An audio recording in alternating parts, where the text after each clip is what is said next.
দৰঙৰ লোকশিল্পীলৈ সুখবৰ বিয়া সংগীতৰ ৰজা কিংকৰ নাথলৈ ভাৰত চৰকাৰে আগবঢ়ালে এক বিশেষ সন্মান ভাৰত চৰকাৰ আৰু সাংস্কৃতিক মন্ত্ৰণালয়ে আগবঢ়ালে সিনিয়ৰ শিল্পী ফেলোশ্বিপ সন্মান বিয়া সংগীতৰ ওজা কিংকৰ নাথে দৰঙী লোককৃষ্টি বিয়া সংগীতক অসমৰ ভিন্ন প্ৰান্তৰ লগতে ভাৰতবৰ্ষৰ ভিন্ন প্ৰান্তত প্ৰচাৰ প্ৰসাৰ কৰিছে সুদীৰ্ঘ ২৫টা বৰ্ষ দৰঙী লোককৃষ্টিৰে জড়িত লোকশিল্পী কিংকৰ নাথক বহুতো অনুষ্ঠান প্ৰতিষ্ঠানে বিভিন্ন বঁটা বিভূষণেৰে সম্বৰ্ধনা জনাইছে লোকশিল্পীৰ ক্ষেত্ৰত দৰং জিলাৰ ভিতৰত কিংকৰ নাথৰ নাম সিনিয়ৰ শিল্পী ফেলোশ্বিপ অন্তৰ্ভুক্ত হোৱাত দৰঙী কলাকৃষ্টি উন্নয়ন সংঘৰ সভাপতি কুলেন্দ্ৰনাথ ডেকা সম্পাদক ৰত্ন ডেকা প্ৰমুখ্যে বহুতো অনুষ্ঠান প্ৰতিষ্ঠানৰ ব্যক্তিসকলে সন্মান জনাইছে তথা শুভেচ্ছা জনাইছে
নমস্কাৰ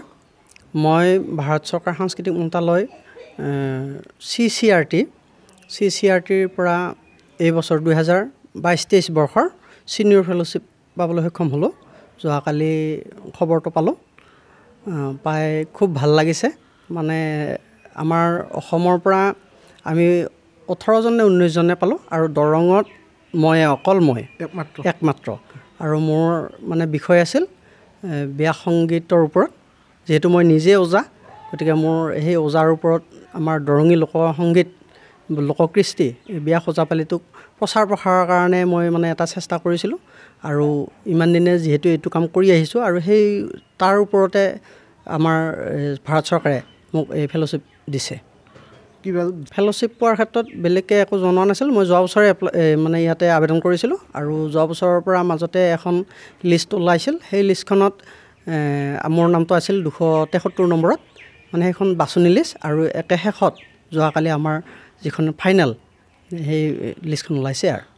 বিয়াখৰ সংগীত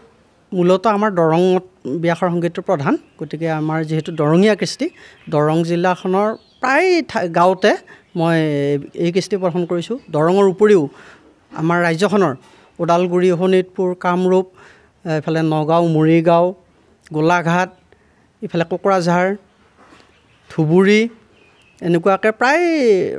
প্ৰায় কিছু জিলাত প্ৰদৰ্শন কৰিছোঁ মই বিয়া সংগীত 2001 চনৰ পৰা জড়িত হৈছোঁ 2001ত মই ওজা হিচাপে মই অনুষ্ঠান পৰিৱেশন কৰিছোঁ সহযোগী 5 জন উপৰিও মই ভাৰত চৰকাৰৰ সাংস্কৃতিক মন্ত্ৰালয়ৰ জৰিয়তে অযোধ্যাৰ ৰাম উৎসৱ যিটো হৈছিল যোৱা বছৰ সেই আজি যোৱাকালি পূৰ্ণ বৰ্ষপূৰ্তি হ'ল শুভ উদ্বোধনী অনুষ্ঠানত আমন্ত্ৰণ পাইছিলোঁ আৰু তাতে 4 দিনীয়া প্ৰগ্ৰেম কৰিছোঁ তাতে আপোনাৰ বিশেষকৈ স্মৰণীয় কিবা আছে নেকি বিয়াখৰ লগত স্মৰণীয় মানে প্ৰতিখন অনুষ্ঠানে মোৰ কাৰণে স্মৰণীয় হয় তথাপিও অযোধ্যাৰ যিটো প্ৰগ্ৰেম কৰিলোঁ আচলতে সেইটো বাহিৰত কৰা প্ৰগ্ৰেমত আমাৰ নিচিনা আমন্ত্ৰণ জনাইছে আমি তাত গৈছোঁ ইমান ভাল লাগিছে আৰু সেইটোতো সদায় মনত থাকিব গুণানুকীৰ্তন কৰিব পাৰিছোঁ চিনেমা এখনো হেৰি কৰিছে কি ক'ব এয়া 2022 29 জুলাই তাৰিখত আমাৰ অসমীয়া চিনেমা উপসৰ্গ নামৰ এখন চিনেমা ৰিলিজ হৈছিল আৰু যিখন চিনেমাত মই মুখ্য চৰিত্ৰত অভিনয় কৰিছিলোঁ আৰু সেই চিনেমাখনৰ জৰিয়তে মই সেই বছৰতে নৱাগত নিপুণ গোস্বামী এৱাৰ্ড পাবলৈ সক্ষম হৈছোঁ এই বিষয়ত যদি মানে এই পুৰস্কাৰটো পোৱাৰ মূলত মোৰ গুৰুজনা তীৰ্থনাথ ওজা তেখেত আৰু ধৰ্মেশ্বৰ নাথ ওজা এই দুয়োজনকে মই বিশেষভাৱে কৃতজ্ঞতা জনাম তেওঁলোকক মোৰ নমস্কাৰ থাকিল তেওঁলোকৰ জৰিয়তে তেওঁলোকে শিকাইছে যথেষ্ট আৰু মোৰ সহযোগী যিকেইজন পালি আছে তেখেতলোকৰো অৰিহণা ইয়াত নিশ্চয়কৈ আছে মংগলৰ পৰা জয়দেৱ ডেকাৰ ৰিপৰ্ট অমৃত নিউজ 24/7 অমৃত প্ৰবাহ অসমীয়া সাপ্তাহিক কাকতৰ ডিজিটেল সংস্কৰণ অমৃত নিউজ সত্যৰ সন্ধানত অমৃত নিউজ